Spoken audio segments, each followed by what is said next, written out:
What's up YouTube? Welcome back to my channel. Today I will be reacting to the Nutty Puddy strategy. Let's get into this video. Fun activities are often planned to make core memories together. The Jones family decided to go caving in Nutty Puddy, but they had no idea of the devastating loss their family would suffer. I would never go caving. This never is the fatal breakdown of the Nutty Puddy cave tragedy.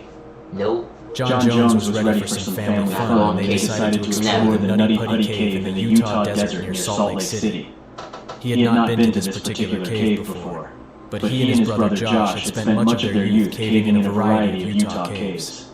He considered himself to be an experienced caver, though his exploring had slowed down in recent years.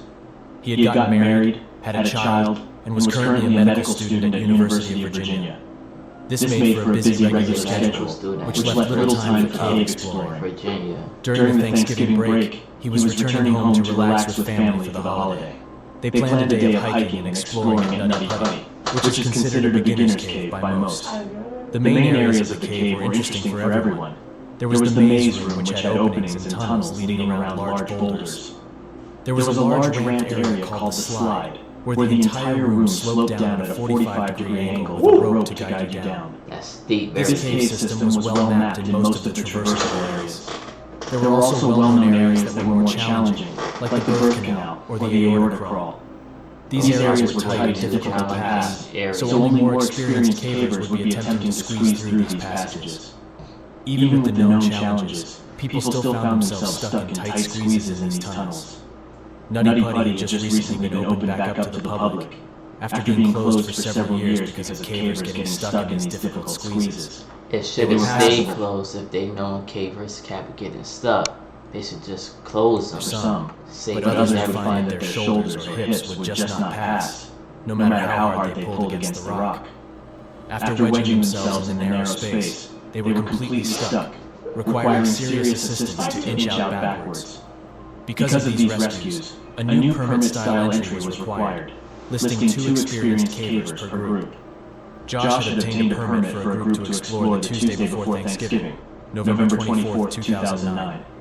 John's pregnant wife Emily stayed back at the house with their 1-year-old daughter Lizzie to enjoy a more relaxing evening with the in-laws.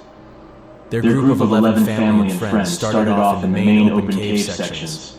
Eventually, John and his brother Josh took 2 friends off to find more challenging tunnels to try. They had heard stories about the birth canal and consulted the map for its They should have location. never did that. It was known to be a long, tight passage with a particularly tight squeeze near the end. If you could just get past the narrowest part, there would be a small room at the end to stand up and turn around. They knew that the birth canal would be tight and could be panic-inducing, even for experienced cavers. They spread out to try to find this particular tunnel. John and Josh took the passage on the left, moving through a small tunnel for around 15 feet. It undulated up and down in several elevations over the next 10 feet. There were outcroppings of rocks and tight squeezes that required a caver to twist their body in several orientations to get shoulders past, then hips, and finally twisting legs so that they bend in the proper direction. It was not a matter of simply pulling your body forcefully through a tight hole. This area was called the corkscrew because the few who had been through it were small and flexible, using all their skills to maneuver slowly through the panic-inducing contortions. After the corkscrew area, the passage angles up for another 5 feet or so, then turns down over a rock ledge with a sharp 90-degree bend to the left. Up until now, cavers had used this small area after the corkscrew to turn back on themselves if needed, and head back through the difficult section. 5 years before, a 16-year-old boy named Brock Clark was stuck in this corkscrew section. He was only 5'7" inches tall and weighed 140 pounds, but got wedged when he was trying to turn around.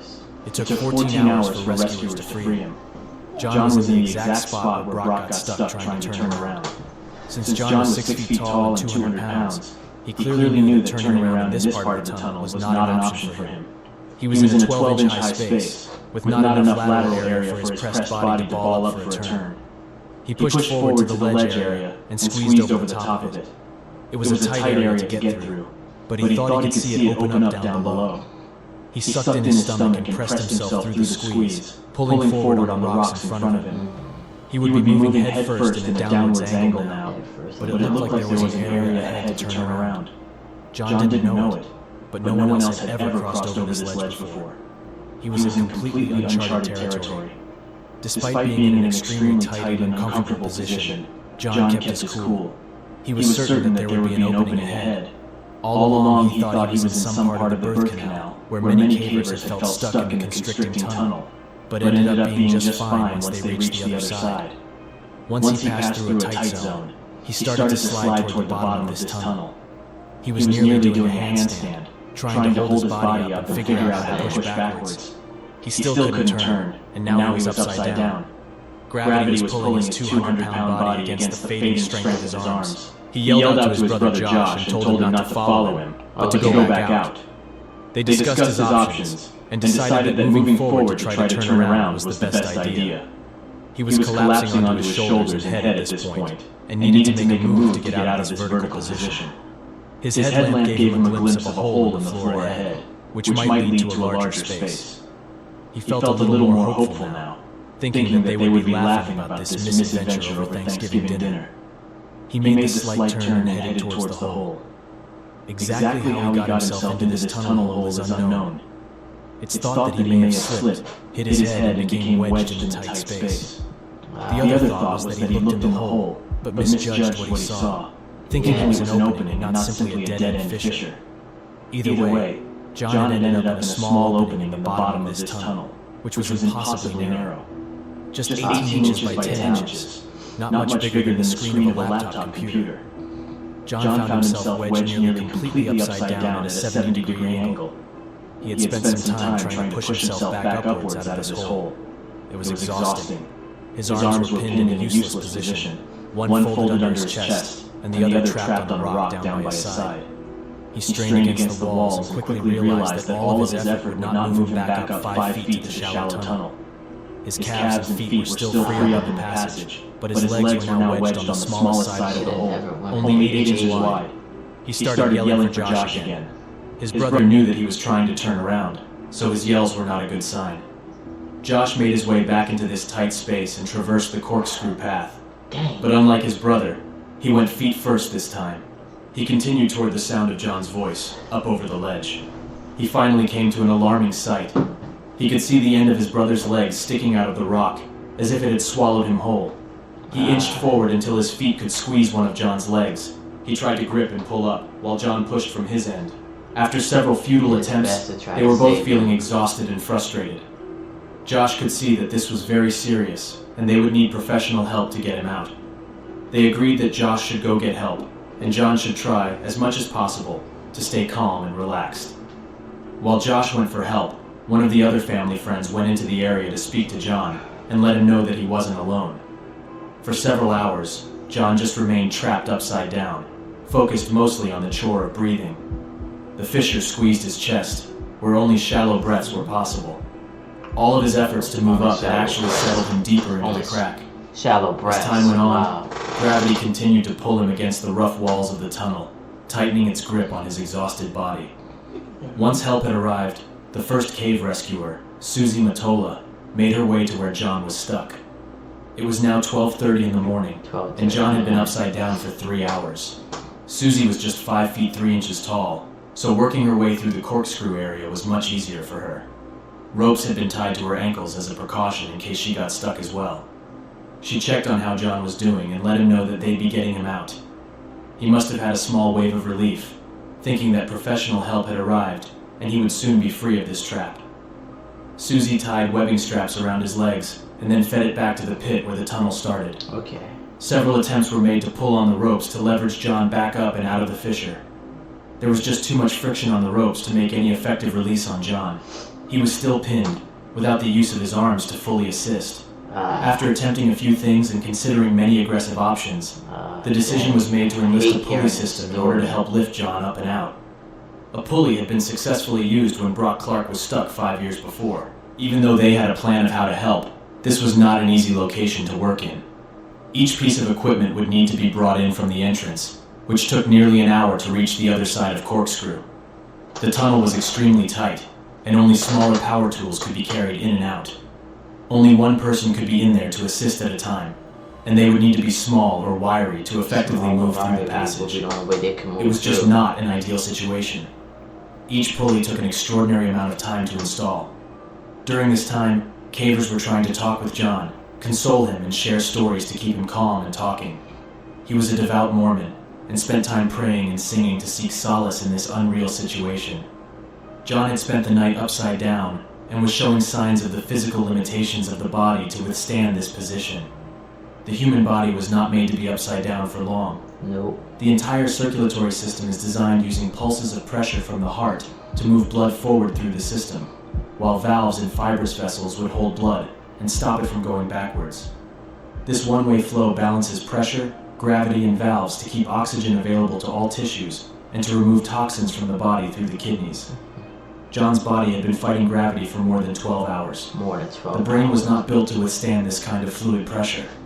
Fluids were building up in his lungs, and toxins were starting to accumulate from the lack of proper circulation. His organs were pressing on his lungs, and each breath was an exhausting effort for muscles not built for such work. His breathing was slowing, and he was completely spent from the effort.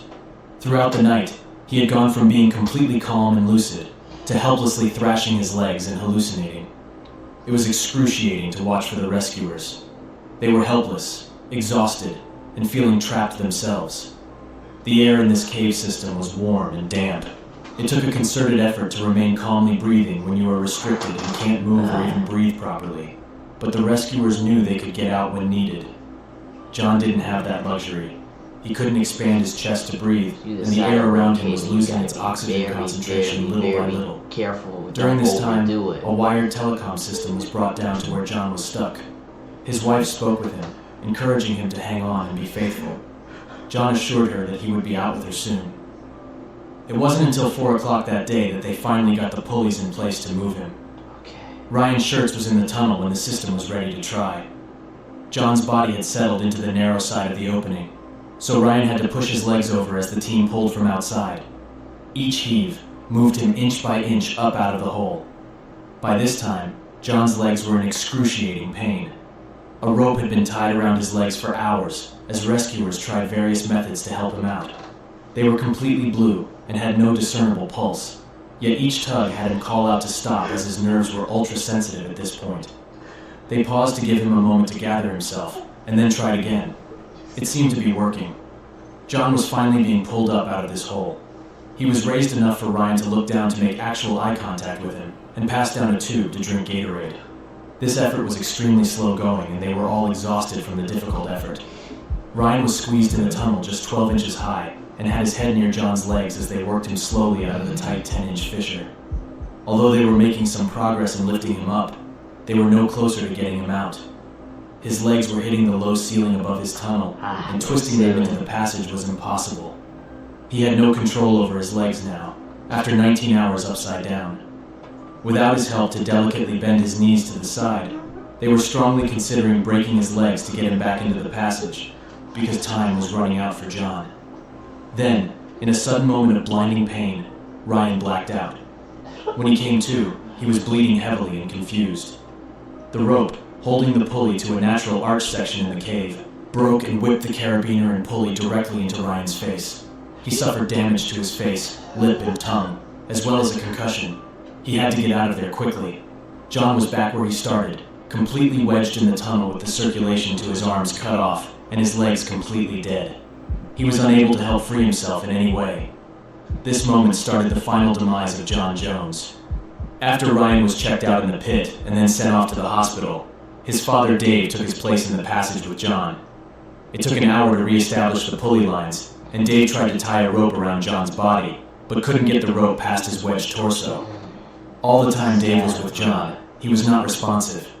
This entire operation required John's help to effectively rescue him. There was no way to lift his 200-pound, 6-foot frame without him pushing and trying to leverage himself in some way. In Dave's effort to tie up John, he got himself stuck for about 15 minutes. Their desperate effort to help save this man had put both his son and himself in danger. It was a devastating reality. Once he had pushed himself back into the 12-inch tunnel, he was exhausted and had to leave. Brandon Kowalas took his place and brought in the telecom system so John's family could talk to him. His wife Emily expressed her love and told him to take a break and rest after all of his effort. She still truly believed he would be coming out, but Brandon could see what she could not. John was no longer responsive, and no signs of life could be heard. Over the previous several hours, Ryan reported the gurgling breaths that John was struggling with. Now, there was silence. The rescue team gathered in the pit area inside the cave and discussed the situation. It was determined that a medical professional would need to confirm that he had actually passed. A paramedic was sent into the tight section to confirm what was suspected. At 11:56 on Wednesday, November 25th, John Jones was pronounced dead. The rescue teams worked for 24 hours straight to try to free John, but it was just not possible with his upside-down position. The clock was ticking, and he just ran out of time. John survived an extraordinary 27 hours in an inverted position, which is 3 times longer than what was predicted as possible. The 6 rescue personnel who actually reached John in that rocky prison were truly heroic. They willfully placed themselves in a portion of the cave that was unmapped with many known risks. They were selfless in their efforts, maintained a calm demeanor, and never gave up on a seemingly impossible rescue. After they determined that recovering the body would be impossible, John was left to rest in the Ed's push section of the Nutty Putty cave for eternity. Very The careful. entire cave system was closed off with concrete, never to be explored again. A plaque was placed there to commemorate the life of John Jones. This is it for this video. Like, share, comment, and subscribe to my channel. Thank you.